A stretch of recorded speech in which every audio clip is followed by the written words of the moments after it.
In the past 12 months alone, over 120 towns and cities across the United States have experienced the loss of tens of thousands of jobs. The once bustling neighborhoods that thrived with life and activity are now eerily silent, resembling ghost towns even in broad daylight. This isn't just a distant story from faraway places. It's creeping into familiar communities, places where you once shopped, grabbed a coffee, or took your grandchildren for weekend walks. The question that looms large is, if this place collapses, what will happen to your community, your neighborhood, and your way of life? What are the underlying causes behind the rapid deterioration of so many American towns? And why are they falling apart so quickly? This isn't merely an economic issue. It is a complex web of silent, often unseen factors that are gradually eroding the very heart of America. Today we will take a closer look at 10 such places in the United States that are deteriorating the fastest and explore why where you live could be next. The stark reality is that if you don't act in time, it might be too late to save the very place you call home. Let's begin with Detroit, a city that was once the pride of American industry. Known as the Motor City, Detroit was the heart and soul of America's automotive industry. It was a place where the roads were packed with new cars, and the American dream was forged through steel, sweat, and innovation.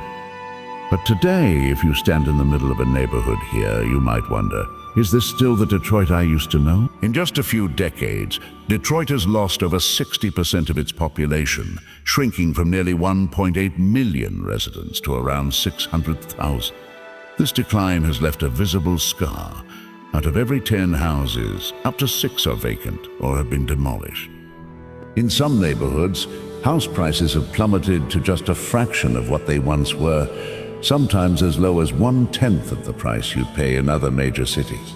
At night, many streets are plunged into darkness as the city's deteriorating street lighting system no longer receives regular repairs. The collapse of its traditional automotive industry has left a devastating void.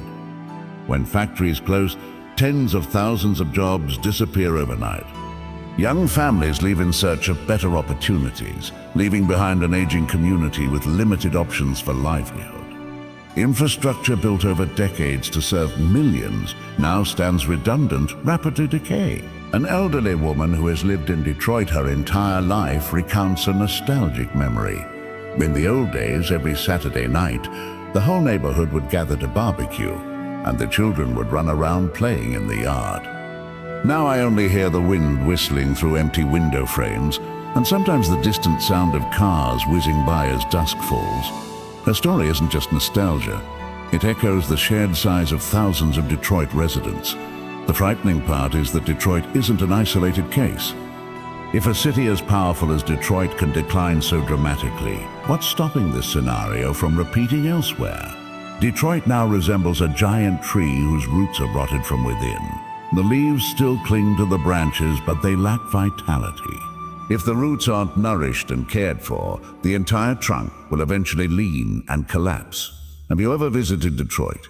Is its current state similar to what you remember? Please share your experiences in the comments. Your story might help others understand what's happening in their own communities. Next, let's turn our attention to Gary, Indiana, a city that was once the steel manufacturing powerhouse of America. Much like Detroit, Gary was once synonymous with steel production, providing vital materials for industries ranging from automobiles and construction to railroads. Today, however, the city's population has decreased by more than half, from over 175,000 residents to fewer than 70,000. Many neighborhoods in Gary have vacancy rates of up to 30 to 35%, turning entire sections into ghost towns in the middle of the 21st century. A man who worked for 30 years in a steel mill in Gary shared his story. "The day I got this job, my father told me, 'You'll be set for life.' I believed him. But just 20 years later, the factory closed and everything fell apart. There was nothing left to hold on to in this neighborhood. The boardwalk, once bustling with tourists, now sees many souvenir shops and restaurants permanently closed. Over the past decade, Atlantic City's casino revenue has dropped by over 40%, and its population is steadily declining. The poverty rate here is nearly 30%, twice the state average, and crime rates in some areas are 3 to 4 times higher than other coastal tourist regions. Ironically, a city that thrived on gambling and entertainment is now becoming a place where visitors feel uneasy walking the streets after sunset. The rise of neighboring states like Pennsylvania and New York, which have legalized gambling, has siphoned off tourists. The city's economy is now heavily dependent on tourism and gambling, making it vulnerable when visitor numbers decline. Rising living costs, seasonal employment instability, and mounting public debt further hinder recovery efforts. A woman who worked as a server in a boardwalk restaurant reminisced, 10 years ago, weekends were packed. Customers lined up waiting for tables. Now there are only a few, and we're closing earlier than ever. Atlantic City isn't just an old factory or industrial town. It's a resort that's losing its sparkle. It's a stark warning. Communities dependent on a single industry or source of income are at risk of decline, especially when the world around them changes. And just when you think the story of decline is confined to urban centers or industrial towns, consider Lake Charles, Louisiana, a city that was once a vibrant tourist destination but was almost completely wiped out by natural disasters. In August 2020, Hurricane Laura, the strongest hurricane to ever make landfall in Louisiana, struck Lake Charles with winds reaching 150 mph. The destruction was extensive. Over 90% of the city's buildings were damaged or destroyed, including hotels, casinos, restaurants, and other key attractions that sustained the local economy. The damage was estimated at nearly $19 billion, and more than 35,000 residents had to evacuate their homes. Recovery was already difficult, but then another powerful storm and historic flooding struck a year later, setting the city back to square one. Lake Charles relies heavily on tourism, lakeside services, and entertainment industries. When these are devastated, hotels, resorts, casinos, they take years to rebuild, and tourists often shift their preferences elsewhere. The repeated natural disasters have eroded residents' confidence that this place can be a safe place for long-term investment or attachment. An owner of a lakeside cafe, overwhelmed with emotion, said, "The storm took everything I had. I reopened my small coffee stand, but tourists are few and far between now. I love Lake Charles, but I don't know if I have the strength to stay." Lake Charles reminds us that not all decline stems from economic or industry-related issues. Sometimes natural disasters can wipe out entire communities in an instant, leaving behind scars that are difficult to heal. It's like a brilliant gem that has fallen to the bottom of a lake. Still there but obscured by mud and debris, its light barely visible. Moving further along, we encounter Myrtle Beach, South Carolina, a once thriving seaside resort that now appears to be losing its luster, despite no natural disasters or economic shocks. For decades, Myrtle Beach was a quintessential summer destination, attracting millions of visitors annually. Its beaches, amusement parks, and entertainment venues made it a favorite for families seeking fun and relaxation. But in recent years, the number of visitors has declined significantly. Hotels, restaurants, and entertainment venues have been forced to cut staff or close altogether. Even during peak season, occupancy rates have fallen, and families are opting for other destinations or simply staying home. International visitor numbers have dropped by over 25% in the past 5 years. Many real estate projects along the coast have been frozen, and neighborhoods near the beach report the highest vacancy rates in 2 decades. The decline isn't due to a natural disaster. Instead, it's a shift in travel habits. Younger tourists are seeking less crowded, more unique destinations, and rising airfares and food costs are making traditional resorts less attractive. Additionally, emerging tourist hotspots in Florida, Texas, and the Caribbean are pulling visitors away. Myrtle Beach failed to innovate or refresh its image to keep pace with changing preferences, allowing it to fade into the background.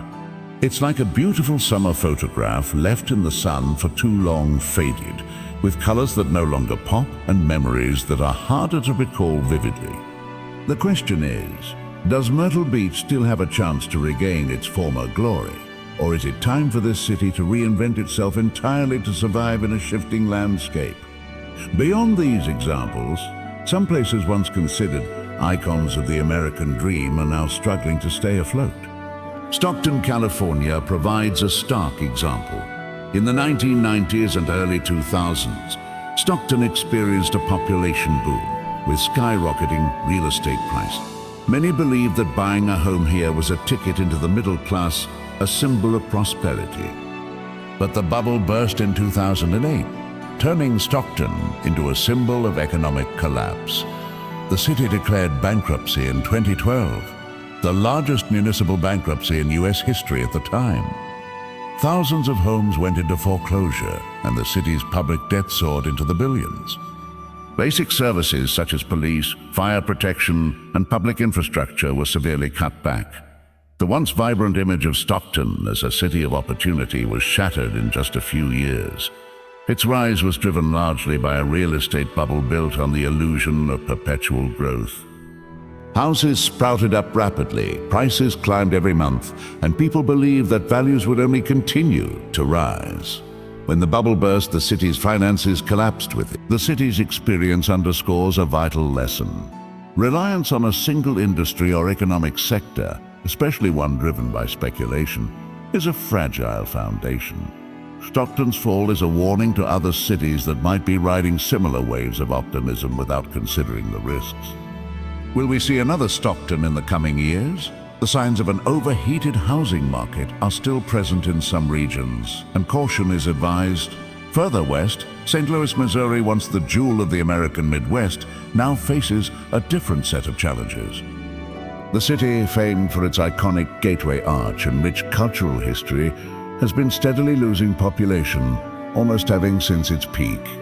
The city's neighborhoods, once vibrant and bustling, are now dotted with abandoned houses and declining property values. More troubling is the surge in violent crime, which has placed St. Louis among the highest in the nation per capita. The poverty rate exceeds 20%, nearly double the national average. Many neighborhoods are suffering from neglect, with over a third of homes vacant or unoccupied. The decline can be traced to the loss of manufacturing jobs, urban management issues, and the migration of residents to suburbs or neighboring states. The combination of economic decline and rising crime has created a vicious cycle. The community feels less safe, fewer people want to stay, and the city's vitality diminishes further. The once proud gateway city is now like a gem covered in dust, its shining light dimmed, yet still flickering faintly. Do you think crime is the main driver of St. Louis' decline? Or is it merely a symptom of deeper socioeconomic issues? Your perspective adds valuable insight to this complex situation. Another city that paints a picture of silent erosion is Birmingham, Alabama. Known historically as the Magic City, Birmingham grew rapidly thanks to its iron ore, coal, and steel industries. But all miracles fade with time. Over the past few decades, Birmingham has steadily lost its industrial dominance. The steel mills have closed or moved elsewhere, and the city has struggled to adapt to changing economic realities. Young people are leaving for more vibrant cities like Atlanta or Nashville, and the population has shrunk by over 20% since the 1970s. Many neighborhoods now have over a quarter of their homes vacant, and the poverty rate exceeds 25%.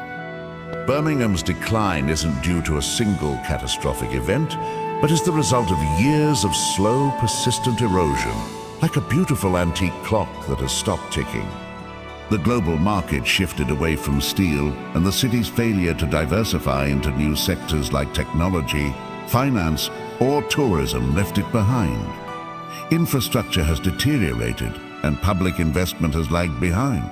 The city's story is a stark reminder that communities can quietly fade away if they stop innovating and adapting. Do you believe the rapid pace of change will cause more cities like Birmingham to fall behind? Is your city slowing down compared to the rest of the world? Or are there places that are still thriving despite global shifts? Your insights can help others understand the importance of staying agile in a rapidly changing world. Finally, we arrive at Buffalo, New York, a city that once stood as a major transportation and manufacturing hub, but now faces a perfect storm of decline. Buffalo's challenges are compounded by harsh weather, a fragile economy, and a wave of migration. Its population has decreased by over 50% since the 1950s. The winter of 2022 brought its worst blizzard in 4 decades, paralyzing the city's streets and infrastructure. Many neighborhoods report vacancy rates above 20%, and property values have stagnated. Buffalo's heavy reliance on heavy industry has left it vulnerable. As these industries moved away or disappeared, the local economy weakened. The cold, snowy winters further discouraged tourism and investment. Many residents tied to their roots are reluctant to leave, but their love for the place is challenged by economic realities. One small business owner, overwhelmed by the storm's destruction, shared, "The storm took everything I had. I reopened my coffee stand, but tourists are scarce now. I love Buffalo, but I don't know if I can stay. Buffalo is like a lighthouse battling a snowstorm, still standing, but its light is dimming, and if the storm persists, it risks being obscured entirely." This city reminds us that natural disasters aren't just sudden shocks. They can wear down a community gradually until resilience becomes fragile. From Detroit to Buffalo, we've traveled through cities marked by empty streets, silent factories, deserted beaches, and frozen harbors. Each place tells a story of rise, prosperity, and then slow, often painful decline. But these stories are not solely part of the past. They serve as warnings for the present and future. No matter how wealthy or iconic a place is today, it is not invincible. Time, market forces, and unforeseen circumstances can alter the landscape, sometimes in ways we don't realize until it's too late. We want to hear from you. Is the city you live in heading in a direction that worries you? Have you witnessed a thriving community suddenly decline? Sharing your experiences may help others recognize patterns and prepare for what's to come. Please leave your thoughts in the comments. If you found this exploration insightful and want to follow more in-depth stories about socioeconomic issues around the world, consider subscribing to the channel and turning on notifications. This content is based on publicly available data, reports, and reliable sources, combined with analysis and perspectives aimed at informing, encouraging reflection, and fostering. Remember, the goal isn't to make absolute claims or attack any specific location, but to understand the patterns and lessons they reveal. Who knows?